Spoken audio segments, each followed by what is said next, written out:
Assalamualaikum warahmatullahi wabarakatuh. Selamat pagi anak soleh-soleha.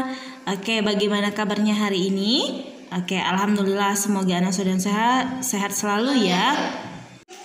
Oke, jumpa kembali bersama Bunda Nur. Hari ini kita akan melanjutkan pembelajaran kita, pembelajaran tematik. Tema 1, subtema 3, pembelajaran 5. Oke, silakan disimak baik-baik anak soleh dan soleha. Perhatikan daur hidup katak berikut anak soleh dan soleha. Selain kupu-kupu, katak juga memiliki 4 tahapan daur hidup, mulai dari telur, berudu, katak muda, sampai katak dewasa. Katak mengalami perubahan bentuk yang sangat berbeda. Daur hidup katak dimulai dari telur berubah menjadi berudu berubah menjadi katak muda yang memiliki ekor, katak muda berkembang menjadi katak dewasa. Perhatikan kembali gambar daur hidup katak. Tuliskan penjelasanmu pada tempat yang sudah disediakan. Manakah tahapan yang paling penting menurut anak soleh dan soleha? Tahapan katak yang paling penting menurut saya adalah pada fase telur, karena telur katak itu tidak memiliki cangkang telur. Ia hanya dilindungi oleh lapisan seperti jeli, dan proses pembuahan terjadi secara eksternal. Adakah hal lain yang ingin anak soleh dan soleha ketahui tentang daur hidup katak? Bagaimana cara katak bertelur?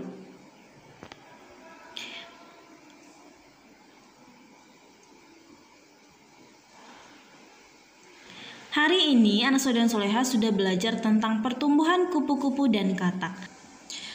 Ada orang yang berani untuk menyentuh kedua hewan tersebut, ada juga orang yang tidak berani. Tuliskan saranmu agar temanmu dapat saling menghargai akan perbedaan keberanian.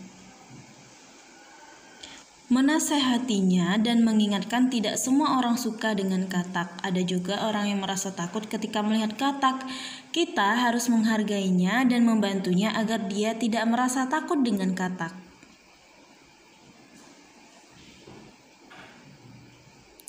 Tuliskan saran untuk temanmu agar lebih berani untuk memegang hewan tersebut. Mendekatkan teman dengan hewan yang dia takuti dan memberitahu bahwa hewan tersebut tidak menakutkan. Bisa juga kita mencontohkan memegang hewan tersebut dan meminta teman untuk mengikutinya.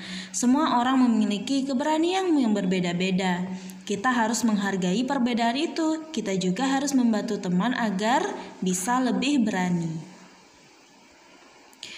Penyu juga berkembang biak dengan cara bertelur. Penyu termasuk hewan yang dilindungi. Salah satu cara melindunginya adalah membuat penangkaran penyu. Sebuah penangkaran penyu memiliki 7 bak penyimpanan anak penyu. Setiap bak berisi 130 ekor anak penyu.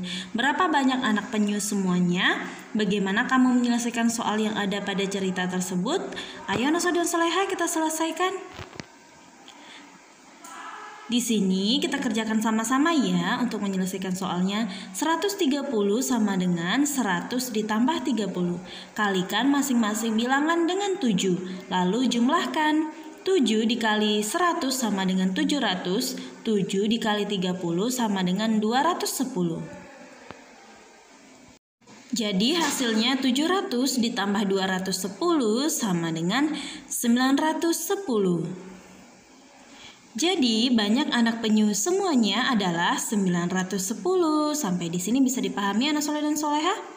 Oke, buatlah soal cerita tentang soal berikut ini. Silakan disimak baik-baik ya anak soleh dan soleha. Dina pergi ke tempat penangkaran penyu. Dia melihat 4 bak yang di dalamnya terdapat anak penyu. Setiap bak berisi 300 anak penyu. Berapa banyak anak penyu semuanya? Oke, kita jawab sama-sama ya anak soleh dan soleha. Silakan diperhatikan dan disimak baik-baik bagaimana caranya untuk menyelesaikan soal tersebut.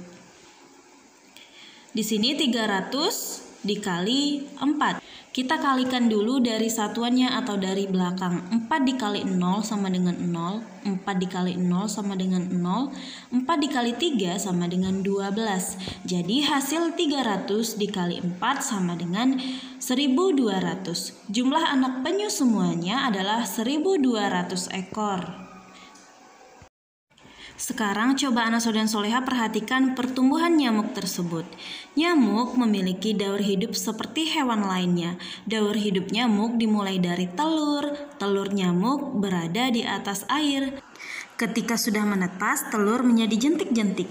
Jentik-jentik berubah menjadi pupa. Setelah beberapa waktu, pupa berubah menjadi nyamuk. Tahapan perkembangan nyamuk berlangsung cepat dan terjadi pada media air. Beberapa nyamuk dapat menjadi penyebar penyakit yang mematikan. Contoh penyakit yang ditularkan nyamuk adalah demam berdarah. Penyakit demam berdarah dapat mengakibatkan kematian. Selain demam berdarah, banyak lagi penyakit lain yang ditularkan nyamuk. Salah satu penyebab berkembangnya nyamuk adalah banyaknya genangan air. Membersihkan lingkungan serta membuang benda-benda yang sudah tidak dipakai agar tidak dijadikan tempat berkembangan nyamuk. Oleh karena itu, mari kita bersama-sama mengingatkan masyarakat agar menjaga lingkungan. Nyamuk senang tinggal di air yang tergenang. Nyamuk berkembang biak di media air. Sekali bertelur, nyamuk bisa menghasilkan ratusan telur. Jagalah lingkungan dan penampungan air di sekitarmu agar tidak dijadikan tempat perkembangan biak nyamuk. Jagalah selalu kebersihan lingkungan kita anak soleh dan soleha untuk menjaga kesehatan kita ya.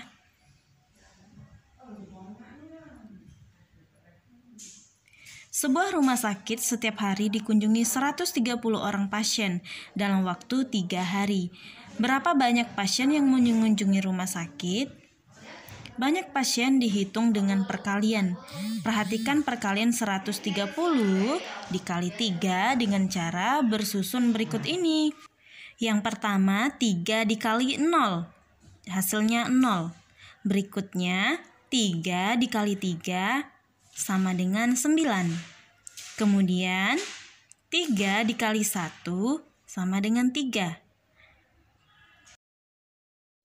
Jadi hasil perkalian dari 130 dikali 3 adalah 390. Ayo kita selesaikan soal berikut ini anak soleh dan soleha. 412 dikali 3. Yang pertama 3 dikali 2 sama dengan 6. 3 dikali 1, 3. 3 dikali 4, 12. Jadi hasil dari 412 dikali 3 adalah 1236. Kemudian 321 dikali 4. 4 dikali 1, 4. 4 dikali 2, 8. 4 dikali 3, 12. Jadi hasilnya adalah 1284. Soal yang ketiga, 123 dikali 2. 2 dikali 3 sama dengan 6. 2 dikali 2 sama dengan 4. 2 dikali 1, 2. Hasilnya adalah 246. Kemudian soal yang keempat, 222 dikali 3. 3 dikali 2 sama dengan 6. 3 kali 2 sama dengan 6. 3 kali 2 sama dengan 6. Jadi hasilnya 666. Oke, sampai di sini dulu anak soleh dan soleha. Sampai jumpa besok ya. Bunda akhiri wassalamualaikum warahmatullahi wabarakatuh.